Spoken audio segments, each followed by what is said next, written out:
सबको जय यीशु मसीह की। मेरा नाम रेखा है और मैं मंडावली से आई हूँ और मैं गवाही दे रही हूँ अपनी छोटी बहन की। पिछले महीने की बात है, मेरी छोटी बहन बहुत ज़्यादा बीमार पड़ गई थी। बहुत ज़्यादा उसे लूज मोशन और उल्टी और बुखार हो रहा था और इतना हो रहा था कि समझ नहीं आ रहा था कि अब कैसे बचेगी। और उसकी स्थिति देख के लग ही रहा था कि अभी बचेगी नहीं, क्योंकि एक दिन में हर 2-2 3-3 मिनट में उसे ना एकदम पानी जैसे मोशन हो रहे थे बहुत ज़्यादा, और साथ में उल्टी भी हो रही थी। और ना तो वो कुछ खा रही थी ना कुछ पी पा रही थी। जितना भी हम उसे पिला रहे थे, खा तो वो पा ही नहीं रही थी। जितना भी हम उसे पिला रहे थे लिक्विड, वो सब उसका निकल जा रहा था और इतनी कंडीशन उसकी ख़राब थी। और जब भी उसकी तबीयत हमेशा रात को ही बहुत ज़्यादा ख़राब हो जाती थी, जब हम बहुत परेशान हो जाते थे। तो फिर मैंने भैया को फ़ोन किया और हमेशा रात में ही ज़्यादा प्रॉब्लम बढ़ती थी, तो रात को ही मैं भैया को फ़ोन करती थी और भैया हमेशा फ़ोन उठाते थे और दुआ करते थे उसके लिए। और क्या कहते हैं, फिर हमने 3 हॉस्पिटल भी बदले। एक दिन उसकी तबीयत बहुत ज़्यादा ख़राब हो गई रात को, तो हम उसे अपने घर के पास जो हॉस्पिटल था वहाँ ले गए, हैदगवार हॉस्पिटल ले गए। तो उन लोगों ने बस खाली दवाई वगैरह दी, एक इंजेक्शन लगाया और घर भेज दिया। लेकिन उसकी कंडीशन ही नहीं थी घर ले जाने वाली, लेकिन वो लोग रख ही नहीं रहे थे हॉस्पिटल में। फिर हम उसे घर ले आए। फिर मैंने भैया को दोबारा फ़ोन किया, मैंने कहा भैया इसकी तबीयत बहुत ख़राब हो रही है। भैया ने दुआ करी, भैया कंटिन्यू दुआ करते रहे। फिर उसकी मतलब हालत दिन पे दिन ना बिगड़ती चली जा रही थी और दुआ भी हो रही थी उसके लिए। और हम लोग लेकिन बहुत घबरा रहे थे उसको देख के। लेकिन मैं प्रभु का धन्यवाद देती हूँ कि प्रभु ने इन दिनों में हिम्मत बहुत दी, हमें बहुत हिम्मत दी।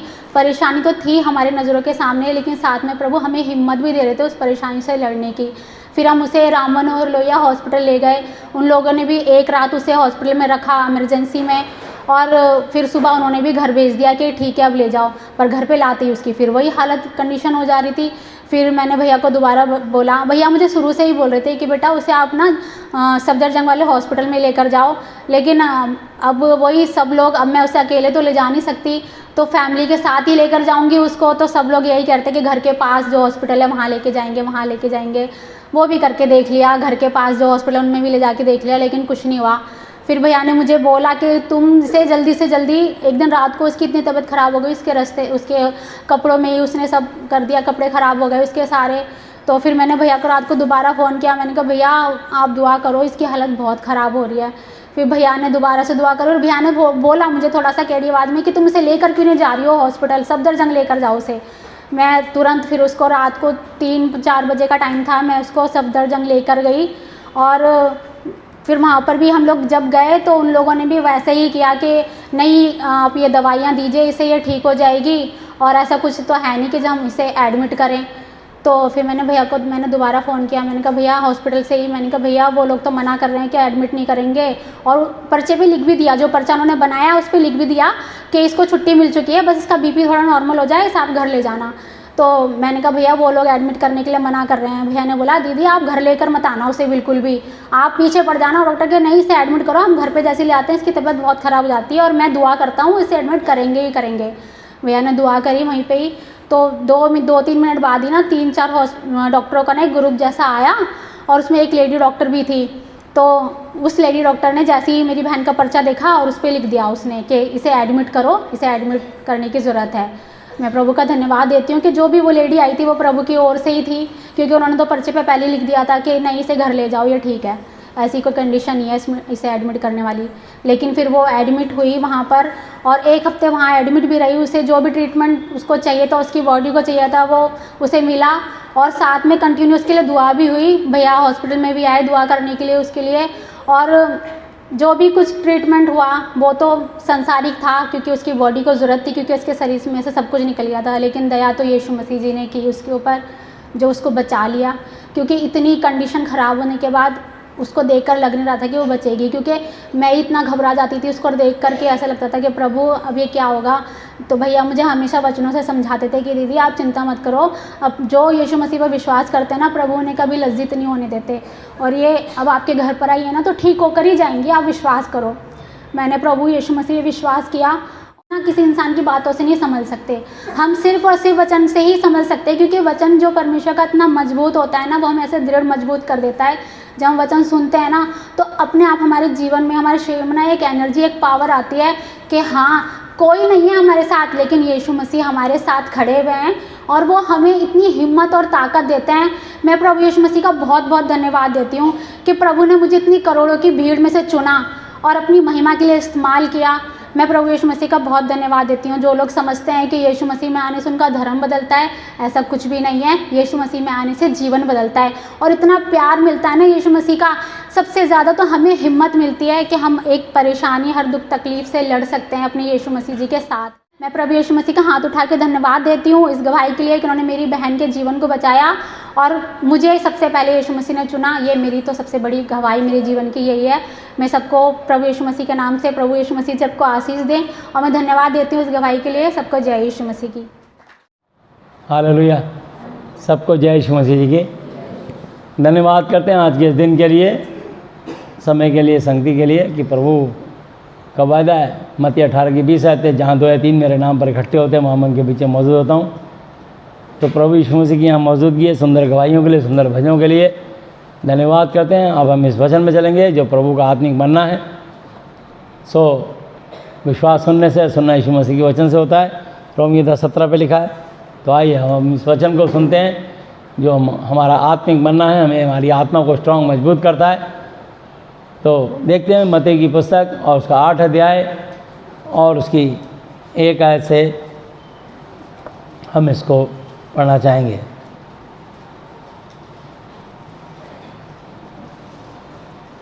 जब वह पहाड़ पर से उतरा तो एक बड़ी भीड़ उसके पीछे हो ली और देखो एक कोढ़ी ने पास आकर उसे प्रणाम किया और कहा कि हे प्रभु, यदि तू चाहे तो मुझे शुद्ध कर सकता है। यदि तू चाहे तो। हालेलुया। यीशु मसीह सबकी बात ध्यान से सुनते थे और आज भी सुनते हैं।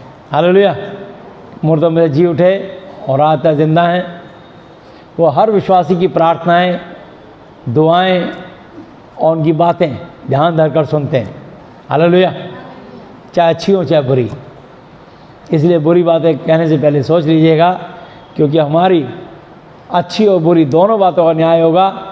जैसा कि मत्ती 12:35, 36, 37 पे लिखा कि भला मनुष्य मन के भले भंडार से भली बातें निकालता और बुरा मनुष्य बुरे भंडार से बुरी बातें निकालता। जो जो बेकार तुच्छ बातें मनुष्य कहेंगे, न्याय के दिन हर एक बात का लेखा देंगे, क्योंकि तो अपनी बातों का निर्दोष और अपनी बातों ही के कारण दोषी ठहराया जाएगा। हालेलुया। तो आइए हम एक एक बात को, ना केवल अपने मुंह की बात को बल्कि अपने विचारों को भी कंट्रोल में रखें, क्योंकि परमेश्वर हमारे विचारों को दूर से समझ लेते हैं। ये भी आप भजन संहिता 139 पे लिखा है। हालेलुया। भजन संहिता 139 139 और परमेश्वर का वचन कहता है कि 139 की 1 वर्स, हे यहोवा, तूने मुझे जांच कर जान लिया है। तू मेरा उठना बैठना जानता है और मेरे विचारों को दूरी से समझ लेता है। हालेलुया। परमेश्वर आपके और मेरे दिल में, दिमाग में कौन कौन सी बातें, सवाल, अच्छे या बुरे विचार पनपते हैं, परमेश्वर दूर से समझ लेते हैं। बुरा विचार भी और अच्छा विचार भी। हालेलुया। इसलिए मेरे चलने और लेटने की तू भली भांति छानबीन, जांच पड़ताल और मेरा पूरा चाल चलन का भेद जानता है। हालेलुया। हमारी छानबीन होती है, हमारी जांच पड़ताल होती है और वो हमारे चाल चलन का भेद जानते हैं कि हमारा सबका चाल चलन कैसा है, कौन कितना सच्चाई से चलता है, कौन कहाँ झूठ का सहारा लेता है, कौन कहाँ कैसे कैसे काम करता है। प्रभु को सब पता है। इसलिए लिखा है इब्रानी 10:31 आयत पर कि जीवते परमेश्वर के हाथों में पड़ना भयानक बात है। हे यहोवा, मेरे मुंह में ऐसी कोई बात ही नहीं। इंसान परमेश्वर से कह रहा है, हे यहोवा जी, मेरे मुंह में ऐसी कोई बात ही नहीं जिसे तू पूरी रीति से ना जानता हो।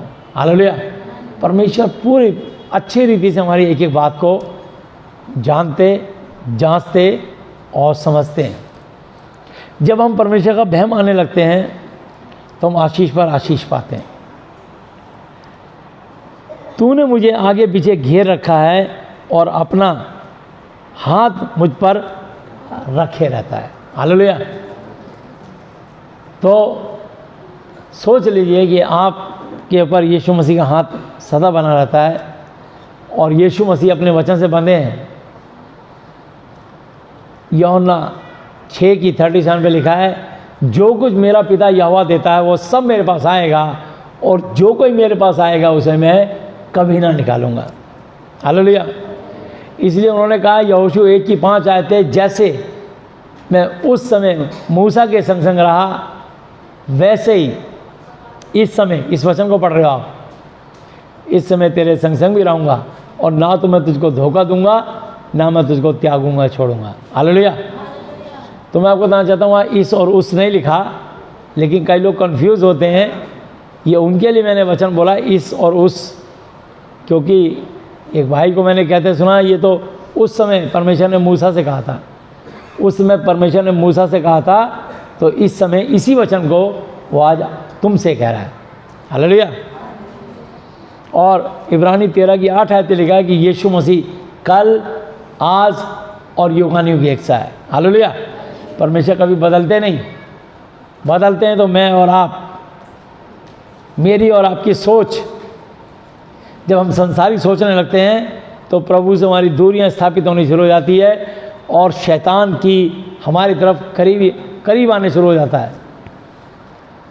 और जब शैतान हमारे नज़दीक आता है तो हमें परीक्षाओं में डालता है, क्योंकि याकूब की पत्री 1:13 पे लिखा है, जब किसी की परीक्षा हो तो ये ना कहे कि मेरी परीक्षा परमेश्वर की ओर से होती है, क्योंकि ना तो बुरी बातों से परमेश्वर की परीक्षा हो सकती है, ना वो किसी परीक्षा आप करता है, परंतु प्रत्येक व्यक्ति अपनी अभिलाषाओं में खिंचकर फंसकर परीक्षा में पड़ता है और पाप को जन्म देता है, और पाप जब बढ़ जाता है तब मृत्यु को उत्पन्न करता है।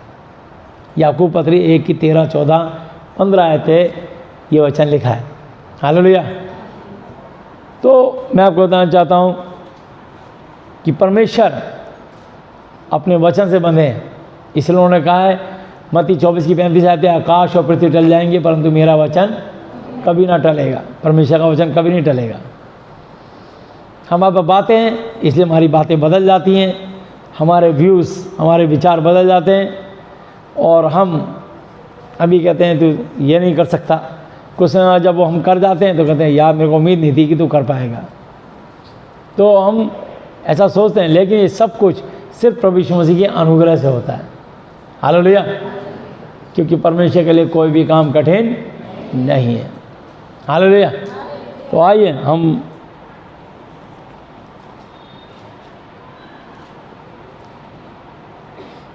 इसकी भजन संहिता 139 की 6 आयत भी पढ़ देते हैं। यह ज्ञान मेरे लिए बहुत कठिन है, ये गंभीर और मेरी समझ से बाहर है। मैं तेरी आत्मा से भागकर किधर जाऊं या तेरे सामने से किधर भागूं। आप अगर परमेश्वर से भागना चाहेंगे तो भाग नहीं पाएंगे। यदि मैं आकाश पर चढ़ जाऊं, कैसे? एरोप्लेन में बैठकर और रॉकेट में बैठ के, तो वहाँ तू है, तो तू वहाँ है। यदि मैं अपना बिछौना, अपना बिस्तरा, अपनी चटाई अधोलोक में बिछाऊं तो वहाँ भी तू है। हालेलुया। मतलब अगर हम पनडुब्बी में समुद्री जहाज के अंदर नीचे तह में चले जाएं, जैसे योना नबी चला गया था, तो परमेश्वर वहाँ भी है। हालेलुया। आप परमेश्वर से छुप नहीं सकते। यदि मैं भोर की किरणों पर चढ़कर समुद्र के पार जा बसूं, यदि मैं अपना पासपोर्ट बना के वीज़ा लेके सवेरे की 4 बजे की फ़्लाइट पकड़ के और एरोप्लेन में बैठ के अमेरिका चला जाऊं, जर्मन, कनाडा, इंग्लैंड, दूसरी 7 समुद्र पार किसी दूसरी कंट्री में चला जाऊं, यदि मैं भोर की किरणों पर चढ़कर समुद्र के पार जा बसूं और वहीं की नागरिकता लेके दूसरी कंट्री में रहने लग जाऊं, तो परमेश्वर कह रहा है मैं वहाँ भी हूँ और तुझे निहारता और देखता रहता हूँ कि तू मेरा वचन पढ़ता है या नहीं, मेरी संगति करता है या नहीं, तेरे अंदर अभी भी मेरे वचनों का शिक्षा और चाल चलन है या कि नहीं। हालेलुया। परमेश्वर आपको वहाँ बिजनेस काम देता है, नौकरी देता है आपको, लेकिन वो आपकी हरकतें भी देखता है कि अगर आप वहाँ जाके आज़ाद हो गए, बाहर जाके कहीं रह रहे हैं, या बहुत सारे बच्चे ऐसे हैं जो कि अपने माता पिता को छोड़ के कहीं अलग पीजी में या दूसरी स्टेट में जाके रहते हैं, नौकरी करते हैं। परमेश्वर उनको वहाँ देखता रहते हैं कि ये क्या कर रहे हैं, इनका चाल चलन कैसा है। अकेले होने के बाद तुम्हारी और परीक्षा होगी, क्योंकि कोई कहने सुनने वाला है ही नहीं। आप कब जा रहे हो, कब आ रहे हो, क्या कर रहे हो, कौन तुम्हारे साथी हैं, पूरी आज़ादी मिलती है। लेकिन आप परमेश्वर से छूट नहीं सकते। हालेलुया। परमेश्वर की पकड़ बड़ी मजबूत है, वो आपको हर घड़ी निहारता रहता है और अपने धर्म में दाहिने हाथ से तुम्हें संभाले रहता है। हालेलुया। इसलिए कभी मत समझना कि हम जो पाप कर रहे हैं या गलती कर रहे हैं, छुप के कर रहे हैं, कोई नहीं जानता। परमेश्वर हमारी एक एक बात भी ध्यान से सुनते हैं, एक एक विचारों तक को जान लेते हैं। तो ऐसा परमेश्वर है, इसलिए हम उस परमेश्वर के पास आए हैं जो हमारी हड्डी हड्डी, गूदे गूदे, मन और हृदय की भावनाओं को जांचता है। हालेलुया। उसके सामने सब चीज़ें खुली और बेपर्दा हैं, जिससे उसको काम है। इसलिए परमेश्वर को कोई धोखा नहीं दे सकता, और यदि ऐसा कोई करता है तो उसकी बड़ी भारी भूल है। वो अपने आप को ही धोखा दे रहा है, वो किसी और को नहीं धोखा दे रहा है, अपने आप को धोखा दे रहा है। तो यहाँ लिखा है, यदि मैं भोर की किरणों पर चढ़कर समुद्र के पार जा बसूं, तो वहाँ भी तू अपने हाथ से मेरी अगुवाई करेगा और अपने दाहिने हाथ से मुझे पकड़े रहेगा। यदि मैं कहूँ कि अंधकार में, अंधेरे में, तो मैं छिप जाऊँगा और मेरे चारों ओर का उजियाला रात का अंधेरा हो जाएगा। अगर आप सोचते हैं कि गाड़ी के काले शीशे चढ़ा करके हम अंदर अंधेरे में बैठ के या कमरा बंद करके कोई पाप करें, दारू वारू पिए या व्यभिचार करें, परमेश्वर सब देखते हैं। हालेलुया। आपको और मुझको लगता है कि यहाँ छत आ गई तो शायद परमेश्वर नहीं देख रहे। परमेश्वर की निगाहें छत को भी फाड़ के देखती हैं। हालेलुया। ध्यान रखना। तो भी अंधकार तुझसे न छुपाएगा, रात तो दिन के तुल्य प्रकाश देगी, क्योंकि तेरे लिए अंधियारा और उजियाला दोनों एक समान है। हालेलुया। इस बात का परमेश्वर ने प्रमाण दिया है मनुष्यों को कि तुमको लगता है रात हो गई, अब दिखाई नहीं दे रहा अंधेरे में, तुम टॉर्च जला के देखते हो, लेकिन परमेश्वर ने दो ऐसे जंतु बनाए हैं, चमगादड़ और उल्लू, जो रात में दिन के तुल्य दिखाई देता है उन्हें। हालेलुया। तो परमेश्वर ने इस बात को प्रमाणित किया है मनुष्यों के लिए कि मैं वो परमेश्वर सृष्टिकर्ता बनाने वाला, मेरे लिए रात और दिन दोनों एक समान है। मैं अंधेरे में भी सब कुछ देख लेता हूँ, क्योंकि मैंने तुम्हारी निगाह में ऐसे जीव पैदा किए हैं जिन्हें तुमने देखा है। देखा ना चमगादड़ और उल्लू? देखा कि नहीं देखा? वो रात में शिकार करते हैं, साफ साफ देखते हैं। तो उनकी निगाह, और वो परमेश्वर जिनको ऐसी निगाह देते हैं, रात और दिन एक समान देखते हैं प्रभु। हालेलुया। तो यहाँ लिखा है, क्योंकि तेरे लिए अंधियारा उजियाला दोनों एक समान है। मेरे मन का स्वामी तो तू है, तूने मुझे माता के गर्भ में रचा। जब हमारे पिता का भ्रूण माँ के गर्भ में आता है, मेडिकल साइंस को भी नहीं पता लगता कि पेट में लड़की है या लड़का है। 3 महीने बाद उसकी ध्वनि सुनाई देती है, हार्ट बीट। तो डॉक्टर एक भोंपू लगा के, कान पे लगा के और पेट से लगा के सुनते हैं धड़कन बच्चे की। 3 महीने पहले तो डॉक्टर को कहता है इसमें जीवन ही नहीं है। अगर जीवन नहीं है तो डेवलप कैसे हो रहा है? हालेलुया।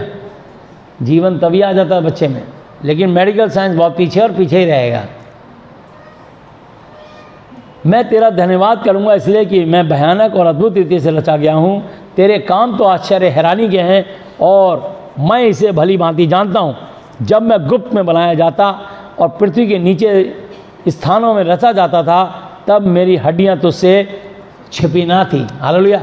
जब एक बच्चा माँ के पेट में बढ़ रहा होता है तो परमेश्वर उसकी एक एक हड्डी, उसकी बोन को देखते हैं, कैसे उसकी हड्डियाँ जुड़ रही हैं, बढ़ रही हैं, कैसे आँख नाक कान मुँह तैयार हो रहे हैं, बच्चा पेट के अंदर कैसे गर्भाशय में पल रहा है।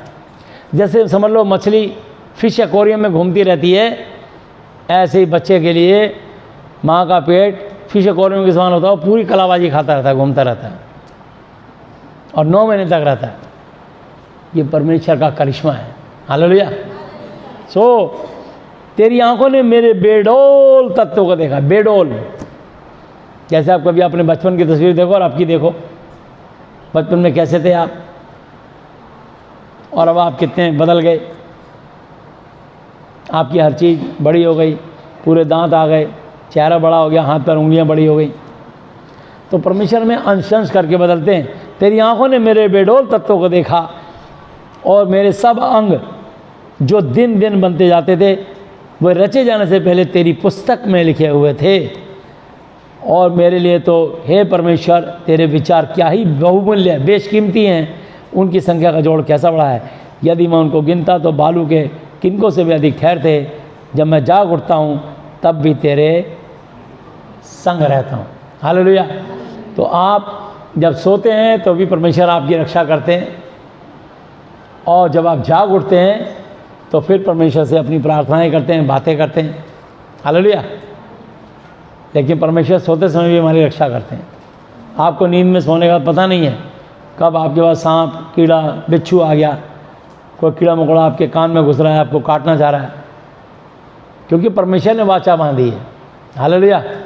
इसको हम पढ़ सकते हैं नीति वचन 6 की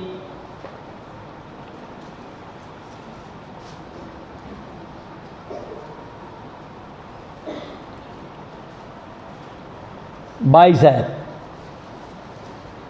वह चलने में तेरी अगुवाई मार्गदर्शन करेगा और सोते समय तेरी रक्षा करेगा और जागते समय तुझसे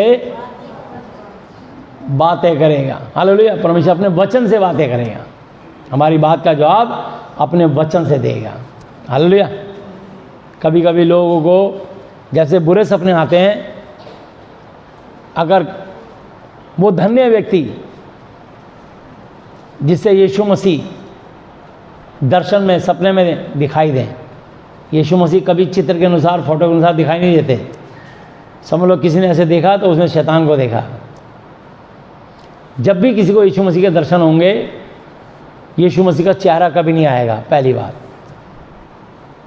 यीशु मसीह का चेहरा कभी नहीं। जिसने चेहरा देखा उसने शैतान को देखा, क्योंकि परमेश्वर अपने वचन से बंधे हुए हैं। हालेलुया। परमेश्वर ने 3 वचन कहे हैं, मैं भी आपको पढ़ा दूंगा। हालेलुया। और मूसा ने भी परमेश्वर को देखने की इच्छा जाहिर करी, लेकिन मूसा भी नहीं देख पाया। उसने कहा जब मैं चला जाऊंगा दूर तो एक पहाड़ की छेद में घुस जाना, इस चट्टान पे मैं हाथ रख लूँगा और जब मैं दूर चला जाऊंगा तब तू मुझे बैक से देख सकता है। क्योंकि मनुष्य परमेश्वर को सामने देखेगा तो उसके तेज से ही भस्म हो जाएगा, फट जाएगा, नष्ट हो जाएगा। हालेलुया। वो इतना तेजस्वी परमेश्वर है। और दूसरी बात, परमेश्वर अमर है। तो जब परमेश्वर के दर्शन होते हैं तो जिस व्यक्ति को सपने में वचन मिलने लग जाएं, बाइबल की वर्स, बाइबल के लिखे हुए वचन मिलने लग जाएं, समझ लो आज यीशु ने आपसे वार्तालाप, बातचीत करी। हालेलुया। और ये वचन सबको नहीं मिलते, ये वचन उन्हीं को मिलते हैं जो अधिक बाइबल मनन करते हैं, अध्ययन करते हैं, पढ़ते हैं। उनको बाइबल के वचन सपने में आते हैं। और जब भी कभी वचन मिले आपको, तुरंत उठ के उसको लिख लेना और देखना, बाइबल में बिल्कुल वहीं पर वो वचन लिखा मिलेगा आपको। परमेश्वर रेफरेंस देंगे आपको। हालेलुया। खाली वचन नहीं, वचन का रेफरेंस बताएंगे कि ये पुस्तक खोल और यहाँ पर ये वचन लिखा है। हालेलुया। कोई भी वचन आएगा तो वचन ही परमेश्वर है। मैंने आपको बताया आदि में वचन था, वचन परमेश्वर के साथ था और वचन ही परमेश्वर था। ये वचन ही परमेश्वर है। तो जब आपको यीशु मसीह के दर्शन होंगे तो आपको स्वप्न में, सपने के अंदर वचन मिलने शुरू हो जाएंगे। हालेलुया। बाइबल की वर्सेस, इंग्लिश में कहते हैं, बाइबल के वचन मिलने शुरू हो जाएंगे। हालेलुया। वर्स मिलने शुरू हो जाएंगी। तो परमेश्वर आपसे प्रसन्न होता है, तब परमेश्वर आपसे मिलने आते हैं और आपको वचन देते हैं, कहते हैं उठ ये वचन पढ़ दे, यहाँ लिखा है, और उसी वचन के अनुसार काम भी होगा। हालेलुया। आपके सब दुख संकट खत्म हो जाएंगे। बस परमेश्वर से बोलो कि परमेश्वर आप मुझे अपने वचन दीजिए। हालेलुया। बहुत सारे लोग अन्य भाषा मांगते हैं, लेकिन मैंने प्रभु से मैंने क्या रखा, प्रभु यीशु मसीह मुझे जब भी अन्य भाषा देना तो उसका अनुवाद, उसकी ट्रांसलेशन ज़रूर देना। बिना ट्रांसलेशन के मुझे अन्य भाषा नहीं चाहिए। हालेलुया। मैं क्या बोल रहा हूँ मैं तुम्हें नहीं बता पाऊँ तो फ़ायदा क्या। तो इसलिए अन्य भाषा 8वें नंबर का वरदान है। जबकि बहुत सारे लोगों को गलतफहमी है, जैसे कि इनके सवाल में बहन जो पूछा गया, क्या तुम्हारे भैया को अन्य भाषा मिला? नहीं मिला। सटीक। हालेलुया। मैंने प्रभु से क्या रखा है, प्रभु ने अलग अलग वरदान दिए। अब देखो इन वरदानों में सबसे बड़ा वरदान कौन से है। हालेलुया।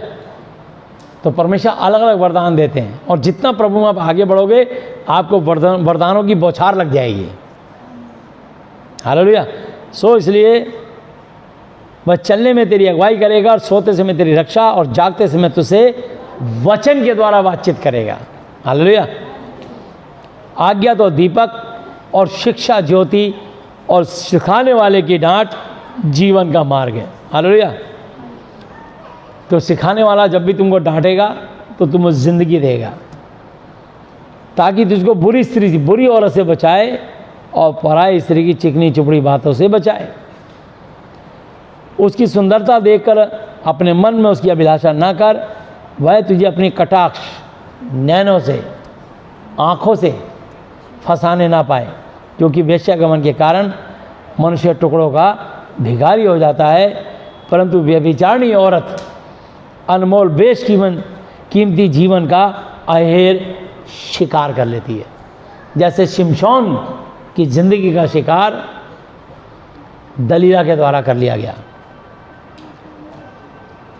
हालेलुया। इसलिए कभी किसी भी पराई औरत की आंख में झांकना नहीं। बात करो ठीक है, बोल बोल, किसी की आंखों में मत घुसना। तो इसलिए आंखों से व्यभिचार पनपता है, प्रभु जानते हैं। हालेलुया। इसलिए प्रभु के वचन में लिखा है कि सबको एक पत्नी और पति दिया जाता है, क्योंकि कामातुर रहने से अच्छा ब्याह कर ले। हालेलुया। तो परमेश्वर आपके जीवन में सबके लिए एक जीवन साथी, जीवन संगी ठहराए हैं और आपको आशीष देते हैं। इसलिए जब तक आपकी शादी नहीं होती तब तक आप प्रभु के वचन से इंतजार करो, प्रार्थनाएं करो, वचन पढ़ो, और प्रभु यीशु मसीह आपके लिए जीवन साथी, जीवन संगी रखे हुए हैं। और यदि प्रभु से मांगेंगे तो आपको समय आने पर सब चीज़ मुहैया करेंगे, उपलब्ध करेंगे, आपको देंगे। हालेलुया। इसलिए समय से पहले कोई उछल कूद ना करें, क्योंकि वचन सबोपदेशक 3 अध्याय में लिखा, आकाश के नीचे प्रत्येक काम का एक समय होता है। जन्म का समय, मरण का समय, मरने का समय, बोने का समय, फसल पकने के बाद बोए को उखाड़ने का समय, काटने का समय होता है। हर चीज़ का समय होता है। फाड़ने का समय, सीने का समय, बोलने का समय, चुप रहने का समय, गले लगाने का समय, गले लगाने से रुकने का समय, हर चीज़ का समय है। हालेलुया। आप समय का इंतजार करो, प्रभु अपने काम समय पे करते हैं। इसलिए रोमियो 8:28 पे लिखा है, सो जितने लोग परमेश्वर से प्रेम रखते हैं उनके लिए सब बातें मिलकर भलाई को उत्पन्न करती हैं, अर्थात उन्हीं के लिए जो उसकी इच्छा अनुसार बुलाए गए हैं। 26 आयत पे लिखा है, क्योंकि वेश्यागमन के कारण मनुष्य टुकड़ों का भिखारी हो जाता है, पाई पाई का मोहताज हो जाता है। जो पराई औरत के चक्कर में पड़ता है उसकी जेब हमेशा खाली होगी, खाली मिलेगा, कंगाल, और मांगता ही मिलेगा सबसे, उसको समझ नहीं आएगा, उस पर कुबुद्धि सवार है, व्यभिचार की आत्मा सवार है, इसलिए वो अपने आपे में नहीं है। उसके लिए प्रार्थना करा करें, जब तक उसके अंदर से व्यभिचार का आत्मा नहीं निकलेगा तब तक उसकी दरिद्रता, गरीबी खत्म नहीं होगी। हालेलुया। इसलिए लिखा है वचन में, क्योंकि वेश्यागमन के कारण मनुष्य टुकड़ों का भिखारी हो जाता है, परंतु व्यभिचारिणी औरत अनमोल बेशकीमती जीवन का अहेर शिकार कर लेती है। हालेलुया। आएंगे हम, मैं इससे पहले कि मत्ती पे वापस आऊँ 8 अध्याय पे, 1 कुरिन्थी 12 की 1 कुरिन्थी 12 अध्याय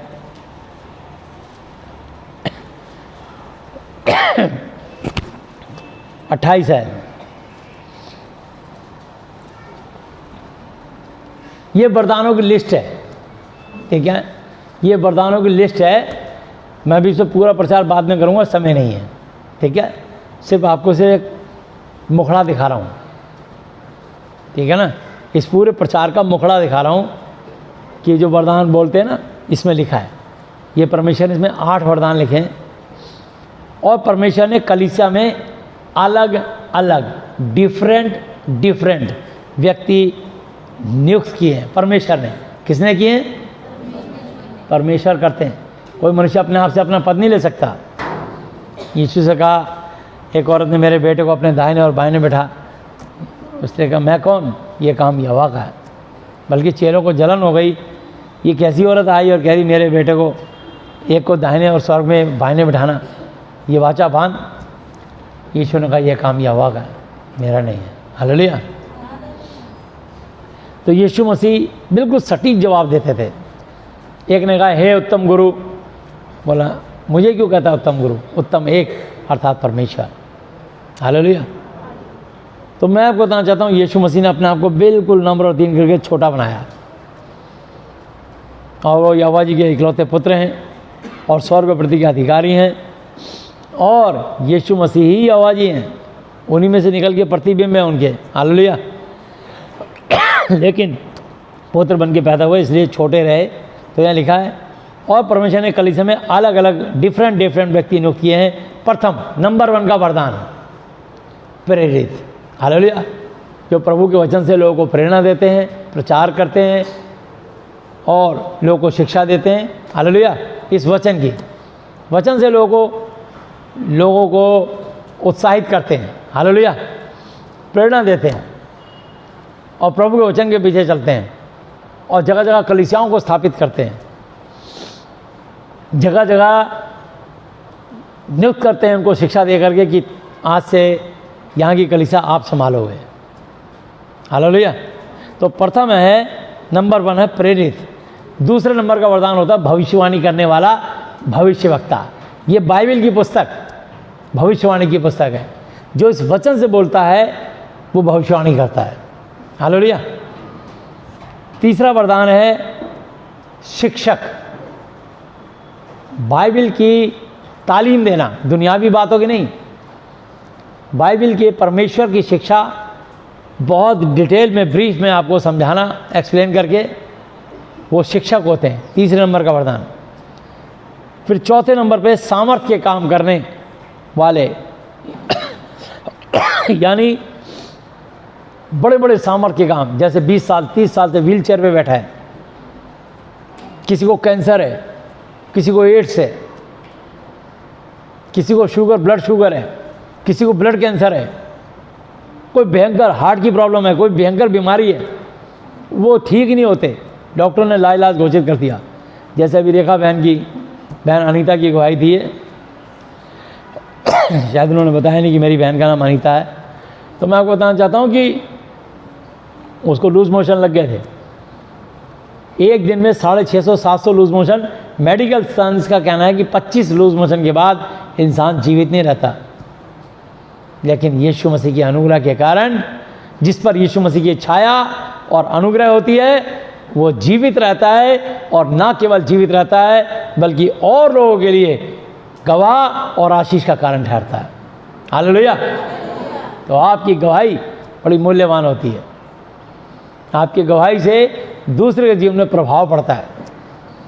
यार ये प्रॉब्लम तो मेरे साथ भी है। कई बार कुछ लेडीज़ ऐसी प्रॉब्लम होती है नहीं बोल पाती, पर बीते समय कुछ बहनों ने हिम्मत करके ऐसी ऐसी गवाही दी है।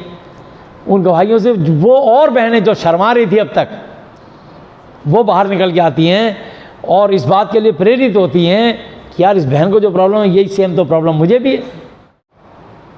हम सबको मिलके काम करना है। हालेलुया।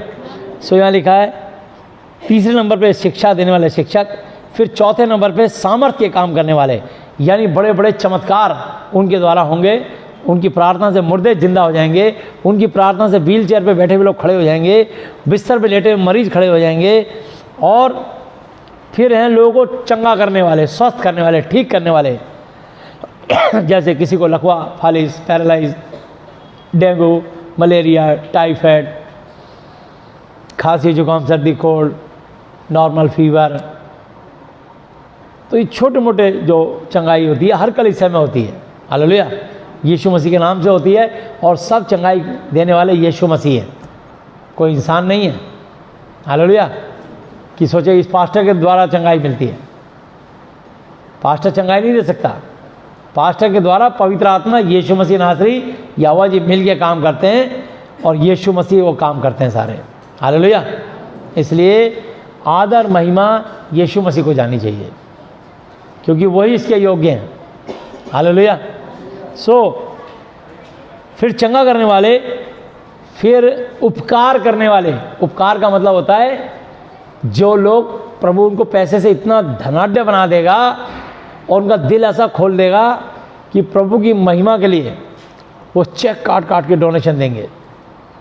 यहाँ कलीसिया स्थापित हो जाए, वहाँ ये स्थापित हो जाए, इस कलीसिया का इतना सामान आ जाए, कोई भी सामान चाहिए, उनको पैसे की चिंता नहीं होगी। वो आपको फाइनेंशियली हेल्प करेंगे। हालेलुया। तो यहाँ लिखा उपकार करने वाले, यानी दया करने वाले, मदद करने वाले, हेल्प करने वाले, उपकार करने वाले। हालेलुया। जो बड़े बड़े करोड़पति, अरबपति लोग होंगे वो आपको चेक काट काट के देंगे आपकी मिनिस्ट्री के लिए, आपकी सेवकाई के लिए और प्रभु के राज्य के लिए। हालेलुया। और फिर होंगे प्रधान। प्रधान का मतलब होता है हर जगह एक कमेटी होती है, वेलफेयर एसोसिएशन जिसे बोलते हैं। ठीक है। छोटी छोटी कॉलोनी में संस्था होती है, बोले जी हम इस मोहल्ले के सेक्रेटरी हैं, प्रेसिडेंट हैं। तो इसमें कुछ पद, लोगों को नेतागिरी का शौक़ होता है कि भाई मैं सेक्रेटरी के लिए खड़ा हुआ हूँ, मेरे को सेक्रेटरी के लिए जिता दो, मैं प्रेसिडेंट के लिए खड़ा हुआ हूँ। तो इसी प्रकार हर कमेटी के अंदर कुछ पद होते हैं। प्रेसिडेंट यानी प्रधान, वाइस प्रेसिडेंट मतलब उप प्रधान, जनरल सेक्रेटरी मतलब महामंत्री, जॉइंट सेक्रेटरी मतलब उसका महामंत्री का सहमंत्री, संयोजक या सेक्रेटरी, और उसके साथ होता है कैशियर यानी वो जो आपका पैसा जमा करने सारा हिसाब किताब रखते हैं अकाउंट सेक्शन को। ठीक है ना। तो खजांची, ठीक है ना। तो कैशियर जिसको ट्रेजरर भी कहते हैं, और उसके साथ होता है असिस्टेंट ट्रेजरर, तो सहायक खजांची। अगर वो नहीं है तो उसकी एवज में वो काम देखे जाए। Principal, vice principal, SHO, additional SHO, ACP, additional ACP, सबके नीचे एक सहायक होता है, ताकि गैर मौजूदगी अगर वो कोई तकलीफ में बीमार हो, कोई केस हल कर रहा हो, तो उसके पीछे उसका दूसरा सहकर्मी उस पद पे बैठ के उसको देखेगा। जैसे राष्ट्रपति, उपराष्ट्रपति। तो अगर हमारा राष्ट्रपति बाहर जाते हैं तो उपराष्ट्रपति हमारे देश को संभालते हैं। सबके लिए एक सहयोगी होता है। हालेलुया। और पति पत्नी में भी पत्नी हर पति की एक सहयोगी है, सहकर्मी है। हालेलुया। और पत्नी का पति उसका सहकर्मी है। सो यहाँ लिखा है प्रधान, यानी उनको लीडरशिप का शौक़ होता है। वो अपने कार्ड बांटते हैं, विजिटिंग कार्ड, भाई मैं वहाँ का सेक्रेटरी हूँ, मैं वहाँ का जनरल सेक्रेटरी हूँ, मैं वहाँ का प्रधान हूँ, प्रेसिडेंट हूँ। वो अपना कार्ड देते हैं। ये वरदान है। और 9वां वरदान होता है, 8वां वरदान होता है नाना प्रकार की भाषा बोलने वाले, अन्य भाषा बोलने वाले, स्वर्गीय भाषा बोलने वाले, टंस में प्रेयर करने वाले, आत्मिक रूप से प्रभु के साथ जुड़ के जब वो अन्य भाषा में बातचीत करते हैं तो परमेश्वर से उनका आत्मा बात करता है। लेकिन बहुत सारे लोगों को ये नहीं पता, जब उनका अर्थ ही नहीं पता तो क्या परमेश्वर से बात कर रहे हैं। उन्हें क्या पता ये परमेश्वर से बात कर रहे हैं, शैतान से कर रहे हैं। अन्य भाषा कभी भी ज़िंदगी में वरदान के साथ मांगना कि प्रभु मैं एक भी शब्द अन्य भाषा का बोलूं तो मुझे उसका मीनिंग मालूम होना चाहिए, नहीं तो तुम्हारा अन्य भाषा बोलना व्यर्थ है, बेकार है। बिल्कुल अन्य भाषा का उपयोग मत करना। हालेलुया। तो इसलिए ये 8वें नंबर का वरदान है।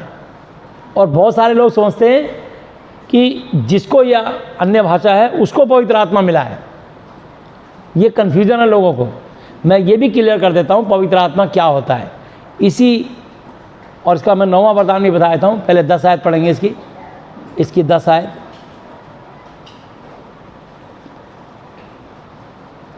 10 आयत पे लिखा, फिर किसी को सामर्थ्य के काम करने की शक्ति, यानी वो आश्चर्यक्रम जो व्हील चेयर पे लोग होते हैं, ये वरदान मिल चुका है।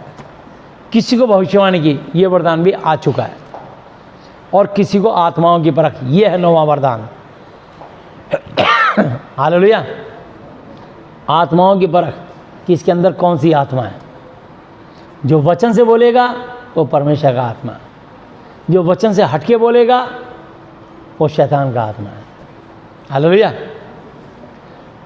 और वचन से बोलने वाला सामने वचन पेश कर देगा, लेकिन दुष्ट आत्मा जिसके साथ होगी वो अपनी बात को रखने के लिए अपनी ऐंठ में लगा रहेगा कि नहीं नहीं मैं अभी साबित करता हूँ, अभी देखो दिखाओ तो सही।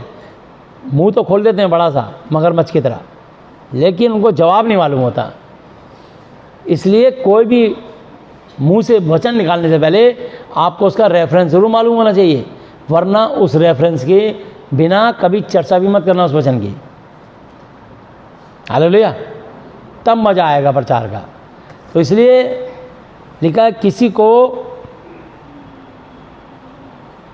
आत्माओं की परख और किसी को अनेक प्रकार की भाषा, ये भी आ चुका है।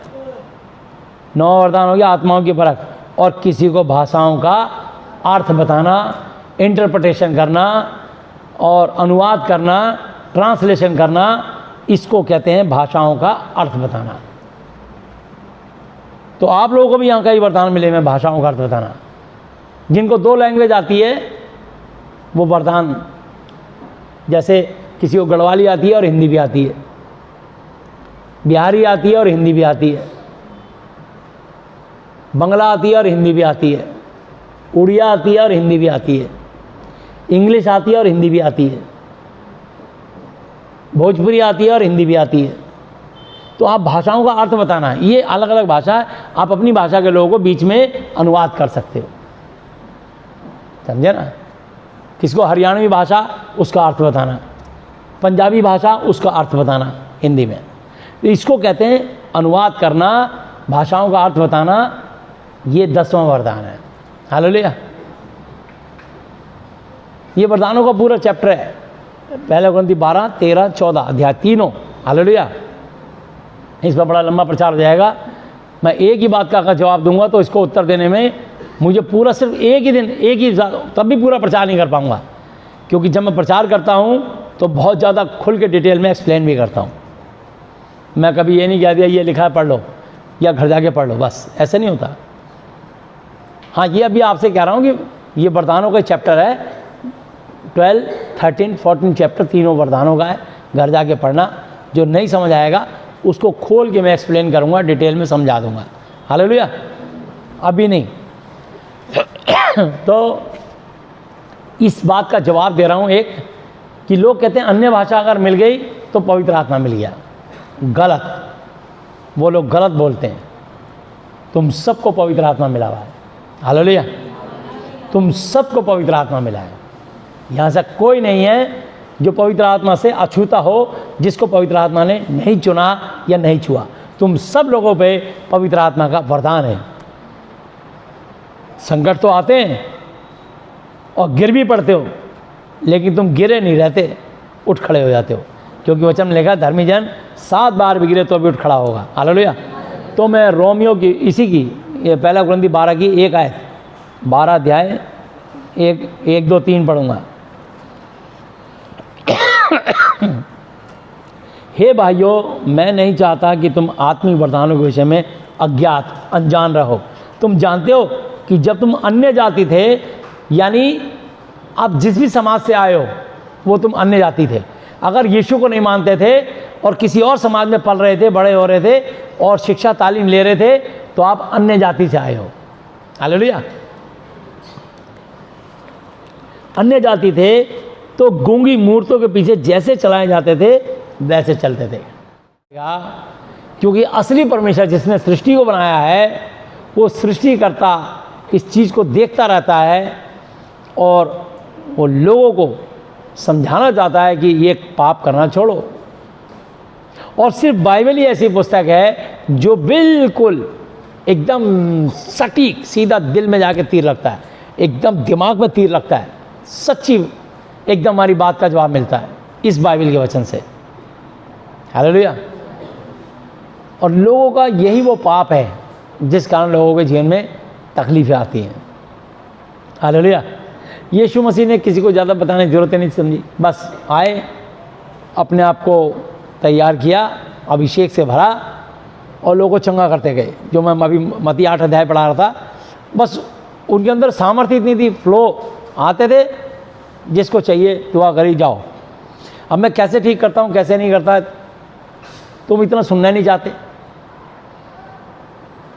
बल्कि लोग चंगे भी होते थे तब भी जो दुष्ट लोग थे उनके अंदर शैतान ने घुस के उनसे कहलवा दिया, इसकी मत सुनो, ये तो दुष्ट आत्माओं की सहायता से दुष्ट आत्माओं को निकालता है।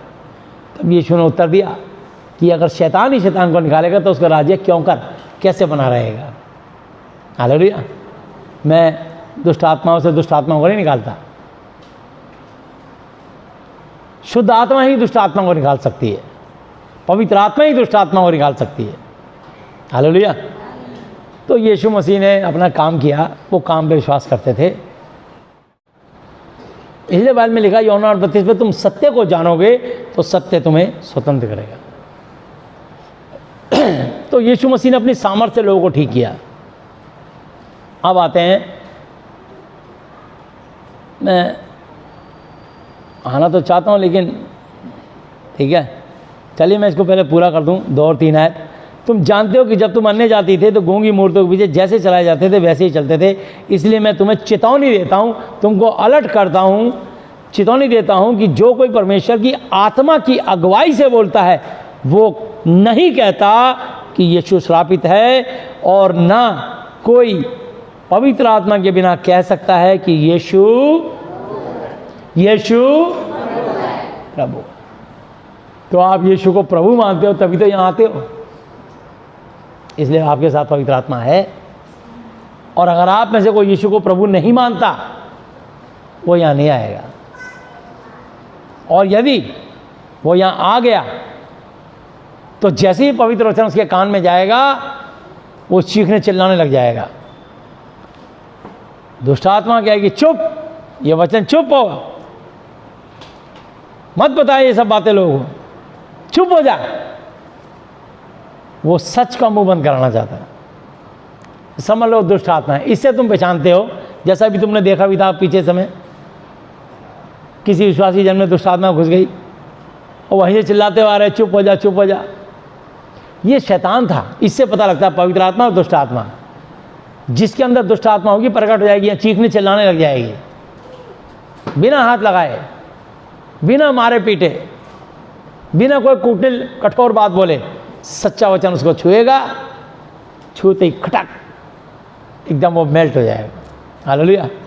जैसे कि सोल्डरिंग आयरन से उस तार पे लगाओ एकदम पिघल जाता है वो, और जहाँ लगाओ वहाँ टाँका चिपक जाता है। देखा होगा आपने, टीवी रेडियो मैकेनिक के पास होता है सोल्डरिंग आयरन।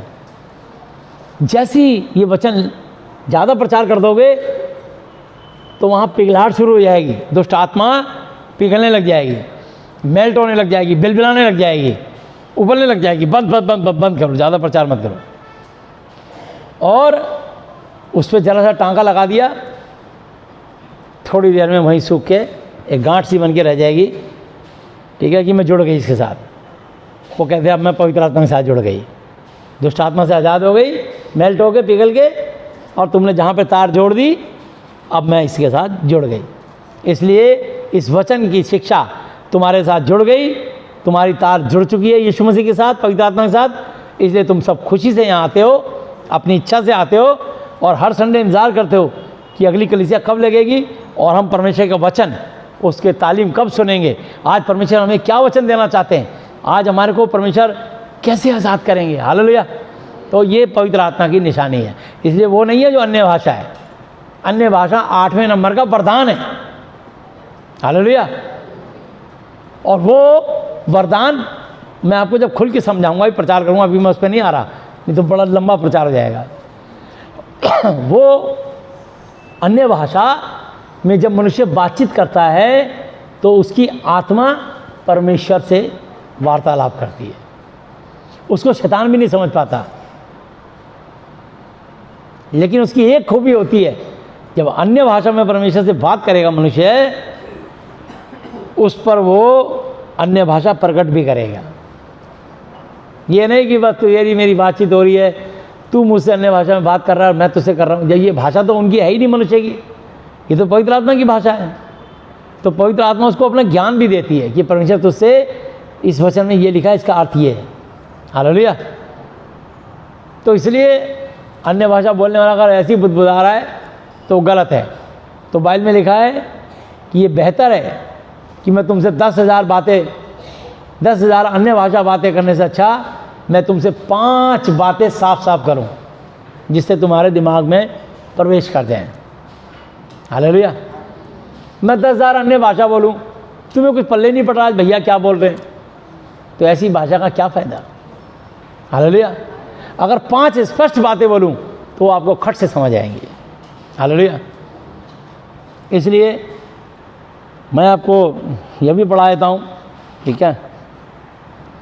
तो वरदान तो कई प्रकार के हैं, परंतु आत्मा एक ही है, और सेवा भी कई प्रकार की है, परंतु प्रभु एक ही है, और प्रभावशाली कार्य कई प्रकार के हैं, परंतु परमेश्वर एक ही है, जो सब में हर प्रकार का प्रभाव उत्पन्न करता है। हालेलुया।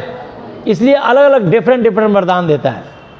जैसे तुमको भी अलग अलग वरदान मिले हैं, जितने लोग बैठे हो सब एक जैसा काम नहीं करते। आप कोई ऑफिस में नौकरी करता है, कोई कंप्यूटर चलाता है, कोई कॉलेज में पढ़ता है, कोई टीचर है, कोई आईएएस है, कोई डीएम है, कोई कलेक्टर है, कोई पुलिस फोर्स में है, कोई वकील है, कोई डॉक्टर है। तुम अलग अलग वरदान के कारण, हालेलुया, तुम्हारा अलग अलग काम मिला हुआ, अलग अलग डिपार्टमेंट है।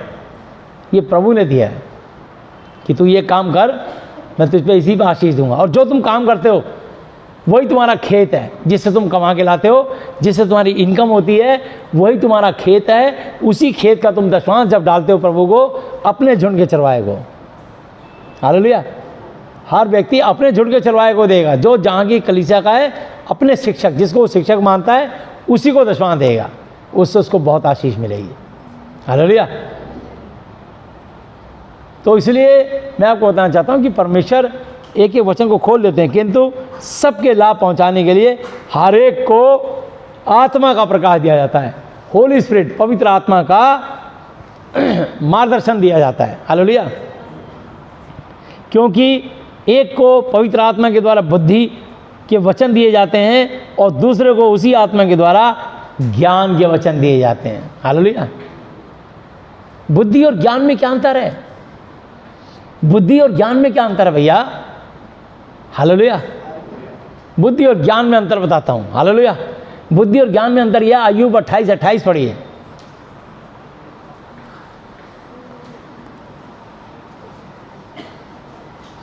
वहां लिखा है, परमेश्वर का भय मानना यह बुद्धिमानी है, बुराई से दूर रहना यही समझ है। हालेलुया।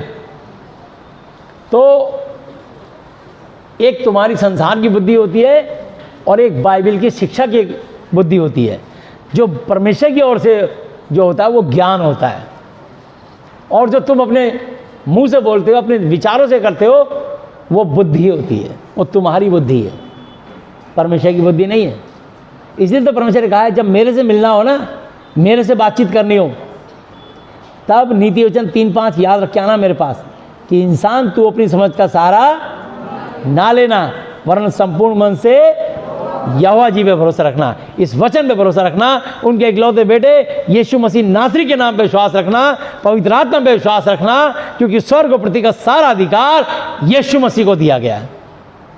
वो नाम जो सब नामों में श्रेष्ठ है, जो स्वर्ग में रहते हैं, जो पृथ्वी पर रहते हैं, जो पृथ्वी के नीचे अधोलोक में रहते हैं, वे सब यीशु के नाम पर घुटना टेके और परमेश्वर पिता की महिमा के लिए हर एक जीव अंगीकार कन्फेस कर ले कि यीशु मसीह ही प्रभु है, यीशु मसीह ही मेरा प्रभु है। हालेलुया। जब आप बोलते मेरा प्रभु है, तो प्रभु कहता है बेटी, मेरे बेटे, तूने मुझे अपना प्रभु माना, आज से मैं तेरा पिता। हालेलुया। अभी जैसे इन्होंने कहा अपनी बुद्धि से कि इनकी बहन अनीता को लूज मोशन हुए दिन में 650-700 बार, इनकी बुद्धि कहती थी लड़की नहीं बचेगी, डर गए थे पूरी तरह। लेकिन मैंने इनसे कहा कुछ नहीं होगा, इंसान मरता था जब आत्मा निकलती है, घबरा मत, शैतान का वार है। समझाया मैंने उनको, उन्होंने ये बात समझी। मैंने कि मैं प्रार्थना कर रहा हूँ लगातार, यीशु को धन्यवाद दो। यीशु मसीह खुद मुर्दों में जिंदा हुए और जिंदा परमेश्वर हैं, और जो उन पर विश्वास रखता है वो कभी लज्जित नहीं होता। रोमियो 10:11 पे लिखा है, क्योंकि महाति पवित्र शास्त्र ये कहता है कि जो कोई उस पर विश्वास करेगा वो कभी लज्जित, अपमानित, बेइज्जत, शर्मिंदा, इसलिए तुम भी नहीं होगे और ना हुए। हालेलुया। इसलिए यहाँ खड़े होकर गवाही दी आपने, क्योंकि ये काम, ये चमत्कार यीशु मसीह ने किया। अनीता बहन को नई जिंदगी यीशु मसीह नासिर जी ने दी। मैंने तो विनती, प्रार्थना, निवेदन, दुआ की, दया उस जीवित परमेश्वर यीशु मसीह ने, पवित्र आत्मा जी ने, यहोवा जी ने की। हालेलुया। वो है आदर और महिमा के योग्य। हमारा काम आपको उनकी खरी शिक्षा, सच्ची शिक्षा पहुंचाना है, बाकी आपका काम। हालेलुया। तो इसलिए और 9 आयत पे लिखा है किसी को उसी आत्मा से विश्वास, उसी आत्मा से विश्वास। देखिए अब ये 12वां वरदान आ गया, विश्वास। हर किसी में इतना विश्वास नहीं होता। हालेलुया। तो यहाँ लिखा है और किसी को उसी आत्मा से विश्वास और किसी को उसी एक आत्मा से चंगा, ठीक करने का वरदान दिया जाता है। हालेलुया। तो प्रभु ने बहुत सारे वरदान दिए हैं। अभी 13वां वरदान आ जाएगा, किसी को कॉन्गो बजाना, 14वां वरदान किसी को बांगो बजाना, 15वां वरदान किसी को तबला बजाना, 16वां वरदान किसी को ढोलक बजाना, 17वां वरदान किसी को हारमोनियम बजाना, 18वां वरदान गिटार बजाना, 9 मतलब जितने इंस्ट्रूमेंट है फिर उतने वरदानों की झड़ी लग जाएगी। हालेलुया। परमेश्वर ने सबको अलग अलग क्वालिटी दी है, तभी तुम अलग अलग काम करते हो। ये प्रभु ने वरदान दिए हैं आपको, समझे। कोई कंप्यूटर इंजीनियर है, कंप्यूटर में मास्टर है, कोई लोन दिलाने में मास्टर है, कोई मकान प्रॉपर्टी दिलाने में मास्टर है। सब कहीं ना कहीं मास्टर है अपने अपने काम में। कोई ऊन सिलाई बनने, स्वेटर बनाने में मास्टर है। सबकी मास्टरी अलग अलग है। कोई खाना बनाने में बहुत अच्छा मास्टर है जी। कोई हलवा बनाने में मास्टर है, कोई चिकन मटन बनाने में मास्टर है। अलग अलग मास्टरी में रखिए, प्रभु ने दिए। परमेश्वर वरदान देते हैं आपको। हालेलुया। आपका खाना, आपका स्वभाव, आपका नेचर, ये वचन बदलता है। इसलिए इस वचन की शिक्षा दी जाती है कि आप इस वचन को पढ़ें और इसके अनुसार चलें। हालेलुया। इसलिए अन्य भाषा मिलना या उसको बोलना ये कोई एक बड़ी बात नहीं है। ये बात ये है कि 8वें नंबर का वरदान है। परमेश्वर जब चाहते हैं तब देंगे ना, ये अपनी मर्जी से आप नहीं छीन सकते कि परमेश्वर मुझे तो यही चाहिए। आप परमेश्वर जबरदस्ती नहीं कर सकते, समझे। बिल्कुल जबरदस्ती नहीं चलेगी।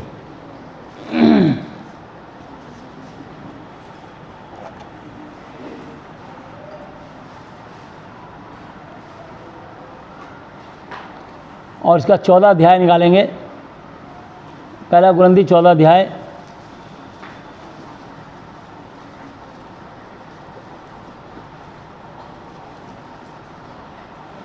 और इसकी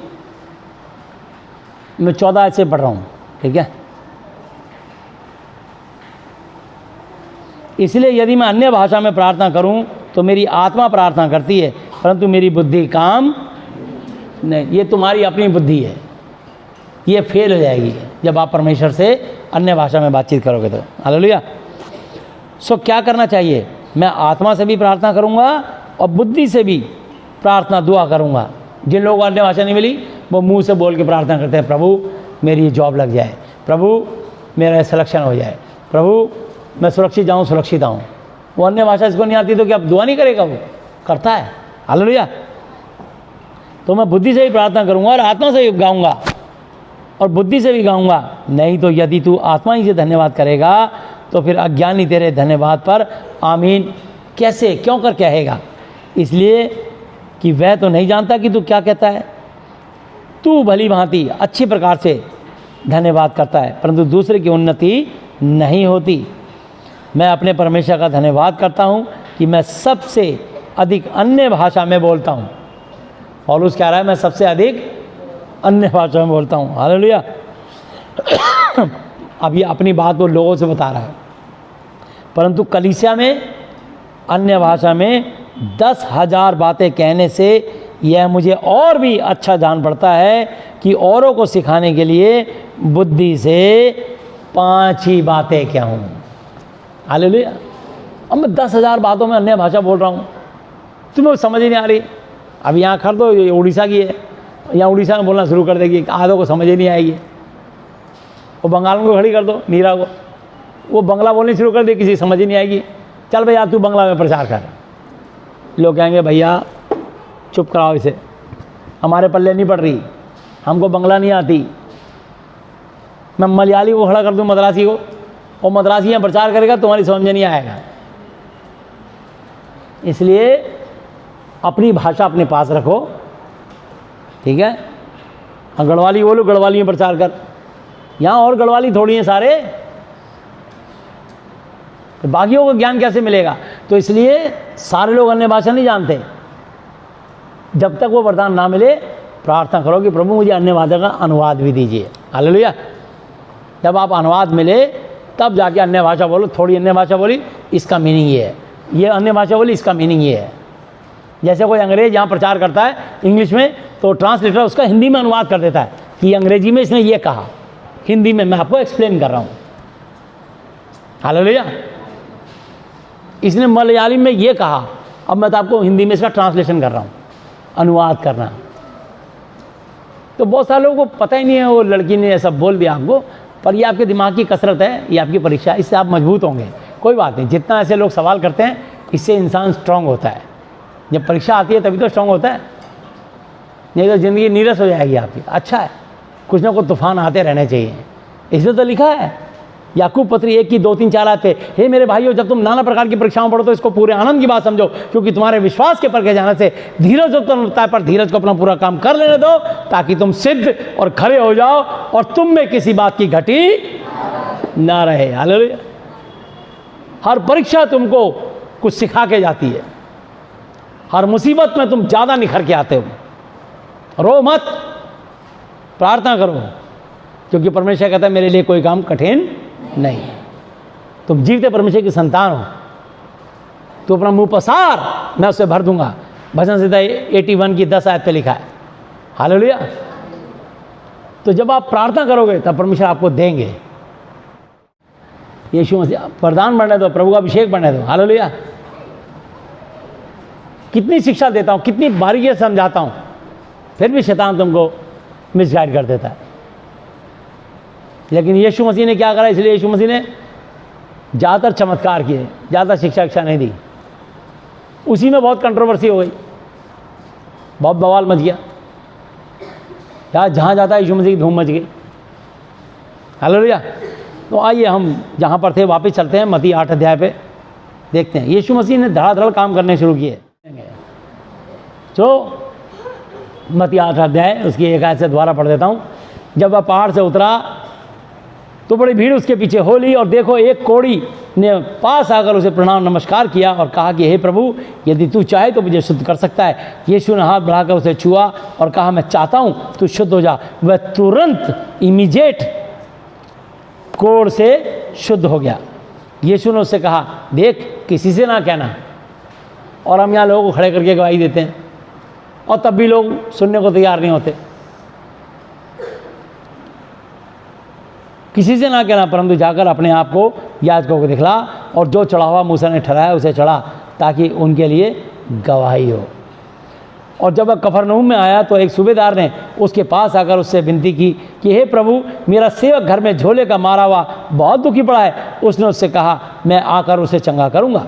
सूबेदार ने उत्तर दिया कि हे प्रभु, मैं इस योग्य नहीं कि तू मेरी छत के तले आए। तू पवित्र आदमी है, महान पवित्र आदमी है? तो यहाँ लिखा है, सूबेदार ने उत्तर दिया कि हे प्रभु, मैं इस योग्य नहीं कि तू मेरी छत के तले आए, पर केवल मुख से कह दे तो मेरा सेवक चंगा हो जाएगा। क्योंकि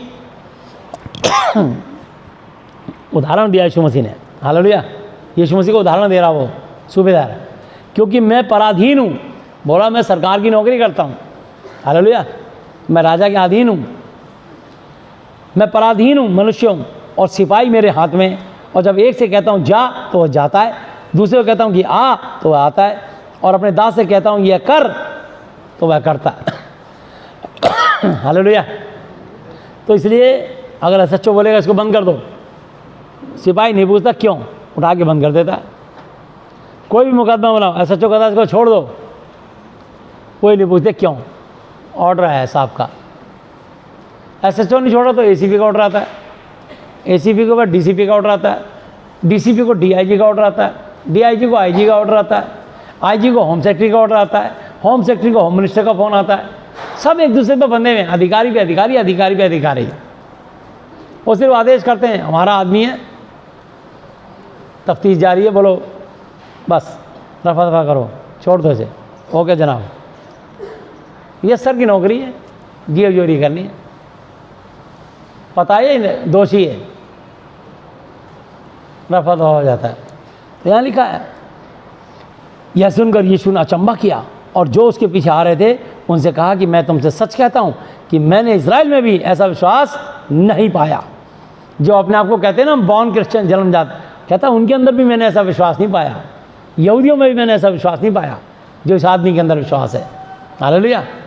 और मुझे उदाहरण दे रहा है, एग्जाम्पल दे रहा है कि खाली मुख से कह दे, मैं अपने सिपाही को जो कहता हूँ वो काम करता है। जा चाय लेके आ, लाता है, समोसे भी लाइयो, लेके आता है, वहाँ बैठ जा, बैठ जाता है, उसको बंद कर दे, बंद करता है, उसको छोड़ दे, छोड़ देता है। क्या उदाहरण दिया यीशु मसीह को, मतलब यीशु मसीह को हैरान कर दिया उस बंदे ने। हालेलुया। कहता है जैसा मैं आदेश और निर्देश देता हूँ, यीशु मसीह, मेरा विश्वास है कि आपके अंदर सारी दुष्ट आत्माएं अधीन है, आप आज्ञा दोगे तो मेरा सिपाही, मेरा सेवक चंगा हो जाएगा। हालेलुया। और मैं तुमसे कहता हूँ कि बहुतेरे पूर्व और पश्चिम से आकर इब्राहिम और इसहाक और याकूब के साथ स्वर्ग के राज्य में बैठेंगे, परंतु राज्य के संतान बाहर अंधियारे में नरक में डाल दिए जाएंगे, वहाँ रोना और दांतों का पीसना होगा। हालेलुया। तो प्रभु ने उनके लिए नरक और अंधियारा ठहराया है। जो लोग इस वचन पर विश्वास नहीं करते, इस वचन का आदर नहीं करते, उस श्रेष्ठ नाम जो यीशु मसीह का नाम सबसे ऊंचा नाम है, जो स्वर्ग पृथ्वी का अधिकारी है, उसके आगे घुटने नहीं टेकते, या उसका वचन पढ़ने सुनने प्रचार करने के बाद उसकी आज्ञाओं का अनुसरण पालन नहीं करते, उसके वचन के अनुसार नहीं चलते, उनके जीवन में दुख रहता है, शैतान रहता है, पीड़ा रहती है, इसलिए वो परेशान रहते हैं। हालेलुया। लेकिन परमेश्वर तुमको आशीष इसलिए देता है कि तुम में से बहुत लोगों ने जो पाप करते थे, अब आपने पाप करने छोड़ दिए, बदलने शुरू हो गए, इसलिए परमेश्वर ने तुम पर दया करनी शुरू कर दी। सब पर नहीं, सब पर दया करके लाया है, उन पर जिन्होंने अपने जीवन से पाप को छोड़ना शुरू कर दिया। हालेलुया। और यीशु ने सूबेदार से कहा, जा जा, जैसा तेरा विश्वास है वैसा ही तेरे लिए हो, और उसका सेवक उसी घड़ी चंगा हो गया। हालेलुया। ये है वचनों की ताकत, और ये है विश्वास की ताकत। यदि आपका विश्वास राई के दाने के समान हो, इस पहाड़ से बोलो उखड़ के वहाँ सरक जा, तो चला जाएगा। हालेलुया। जो यहाँ लिखा है, और यीशु ने पतरस के घर में आकर उसकी सास को ज्वर में पड़ी देखा। हालेलुया। ज्वर का मतलब होता है बुखार। हालेलुया। उसको फीवर में पड़े हुए देखा, उसने उसका हाथ छुआ और उसका ज्वर बुखार उतर गया, और वह उठकर उनकी सेवा टहल करने लगी। हालेलुया। जब संध्या हुई तो उसके बाद बहुत से लोगों को लाए जिनमें दुष्ट आत्माएं थी। क्या थी? ये जितने अस्पताल इस धरती पे भरे पड़े हैं ये दुष्ट आत्माओं के मारे हुए लोग हैं। और हम सब अस्पतालों में जाते हैं, Safdarjung, Willingdon, AIIMS, Max, Fortis, Rajiv Gandhi cancer hospital, Dharamshala cancer hospital, है ना, अपोलो हॉस्पिटल, जो भी कोई ऐसा हॉस्पिटल, हम सब हॉस्पिटलों में जाके लोगों के लिए दुआ करते हैं और फ्री सेवा करते हैं। लोगों के लिए हाथ रख के दुआ करते हैं, उनके पाप श्राप क्षमा करते हैं, और जो लोग अंगीकार करते हैं प्रभु यीशु मसीह उन पर दया करके जिनको चाहते हैं चंगा कर देते हैं। हालेलुया। वो सबको चंगा करना चाहते हैं लेकिन सब आज्ञा नहीं मानते। कई कठोर होते हैं, उनके दिमाग में शैतान डालता तेरा धर्म बदल जाएगा। वो कहता हमारा बच्चा मर जाए तो मर जाए पर अपना धर्म नहीं छोड़ेंगे। अरे वो धर्म नहीं है, तेरा भरम है। भरम छोड़ दे, तेरा बच्चा ठीक हो जाएगा। हालेलुया। तो बाइबल जो है लोगों के भरम तोड़ती है, ना कि किसी का धर्म बदलती है। वो लोगों का सही मार्गदर्शन करती है। और शैतान को पता है कि मैं सब ये काम तो मैं ही करता हूँ, तो इसलिए वो चाहता नहीं कि बाइबल की शिक्षा आगे फैले, इसलिए इसको धर्म का नाम देता है। तो यहाँ लिखा है उनके बाद बहुत से लोगों को लाए जिनमें दुष्ट आत्माएं थी, और उसने उन आत्माओं को अपने वचन से निकाल दिया और सब बीमारों को चंगा किया। हालेलुया। कितने बीमारों को चंगा किया? सब बीमारों को चंगा किया। हालेलुया। और तुम में से भी बहुत सारे लोगों को जो आशीष मिलनी शुरू हो गई, क्यों हो गई? आप इसलिए शुरू हो गई क्योंकि पहला कुरिन्थी 6 अध्याय 9 से लेकर 11 तक, पहला कुरिन्थी 6 अध्याय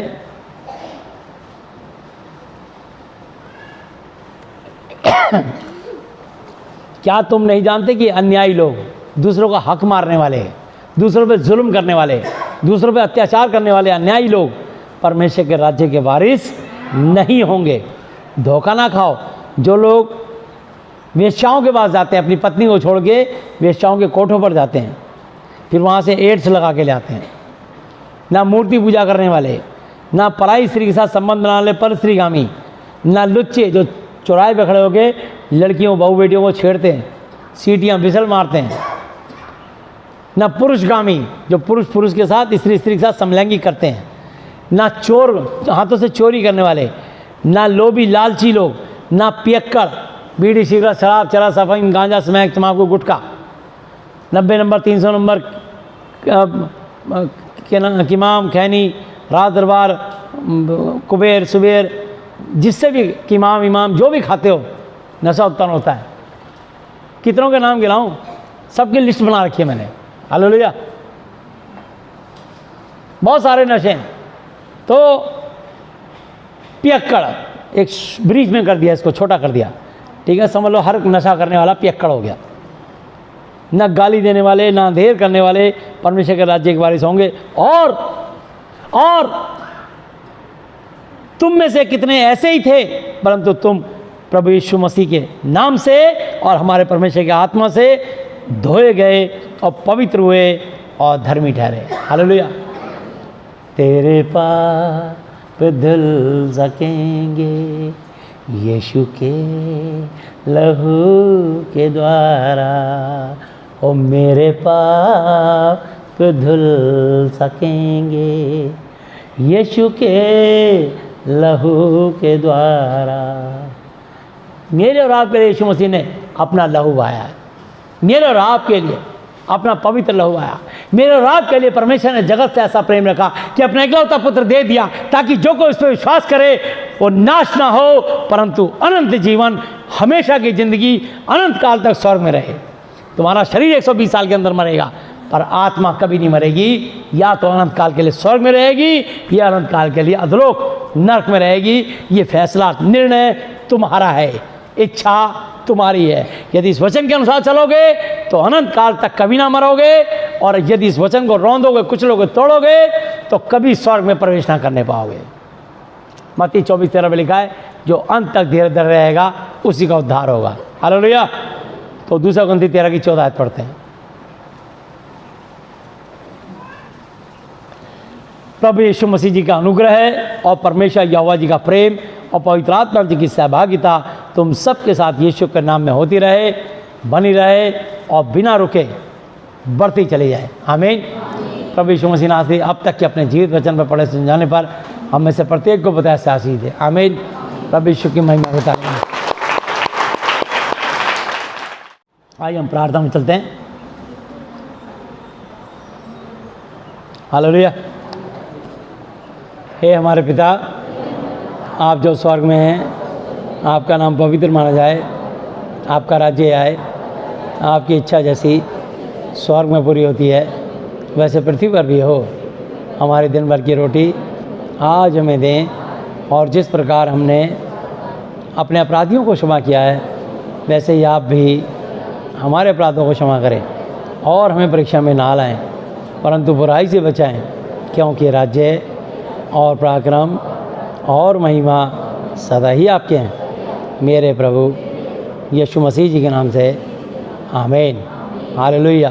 प्रभु यीशु मसीह जी, आज मैंने जितना भी वचन सुना, ये सब वचन मेरे और मेरे परिवार के हर सदस्य के जीवन में 1000 गुना फल लाए। प्रभु यीशु मसीह जी, आज मैं इस धरती पर अपने पूरे दिल से अपने सब अपराधियों को क्षमा करता हूँ, और आपसे प्रार्थना, विनती और निवेदन करता हूँ कि आप भी मेरे पापों को, श्रापों को, गुनाहों को, गलतियों को, जानी जानी भूलों को क्षमा कर दीजिए। यीशु मसीह जी, आज से आप ही मेरे पिता, गुरु और परमेश्वर हो। मैं आपका बेटा, चेला और विश्वासी हूँ। आप मुझे और मेरे परिवार के हर सदस्य को मानसिक चिंताओं से, आर्थिक समस्याओं से, शारीरिक बीमारियों से और हर तरह की अशुद्ध आत्माओं से आज़ाद, चंगा और स्वस्थ कर दीजिए। मेरी प्रार्थनाओं को सुनने के लिए धन्यवाद। धन्यवाद पिता यहोवा जी, धन्यवाद प्रभु यीशु मसीह जी, धन्यवाद पवित्र आत्मा जी। मेरे प्रभु यीशु मसीह जी के नाम से आमीन। Hallelujah, hallelujah, hallelujah. बोलो प्रभु यीशु मसीह जी की यीशु की महिमा होता है। सबको जय यीशु मसीह जी की।